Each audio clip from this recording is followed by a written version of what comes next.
अकोला जिल्ह्यातील पातूर तालुक्यातील आलेगाव येथे एका खासगी विहिरीतील पाणी सलग 3 दिवसांपासून उबदार लागत असल्याचा ग्रामस्थांचा दावा आहे। या अनोख्या घटनेमुळे कुतूहलाचे वातावरण निर्माण झाले असून शास्त्रीय तपासणीची मागणी होत आहे।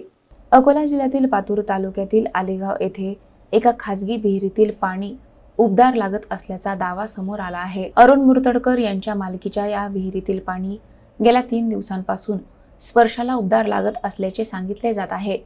विशेष म्हणजे विहिरीतील मोठ्या प्रमाणातील पाणी उपसल्यानंतर झऱ्यातून पुन्हा भरून आलेले पाणीही उबदारच असल्याचा दावा विहीर मालकांनी केला आहे। ही माहिती गावात पसरताच अनेक नागरिकांनी विहिरीवर जाऊन प्रत्यक्ष पाहणी केली। या अनोख्या प्रकारामुळे ग्रामस्थांमध्ये कुतूहलासह भीतीचे वातावरण निर्माण झाले असून भूजल सर्वेक्षण व विकास यंत्रणा आणि आरोग्य विभागाने तातडीने घटनास्थळी भेट देऊन पाण्याचे तापमान, गुणवत्ता आणि भूगर्भीय कारणांची शास्त्रीय तपासणी करावी अशी मागणी होत आहे।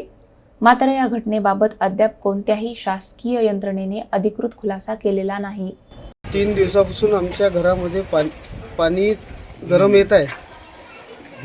जुनी विहीर 50 वर्षापूर्वी आमची विहीर जुनी आहे, पण इतक्यामध्ये काही आढळलं नाही। पण या 3 दिवसामुळे आमच्या विहिरीमध्ये पाणी गरम येत आहे। या भू विभाग यांनी भाग घ्यावे।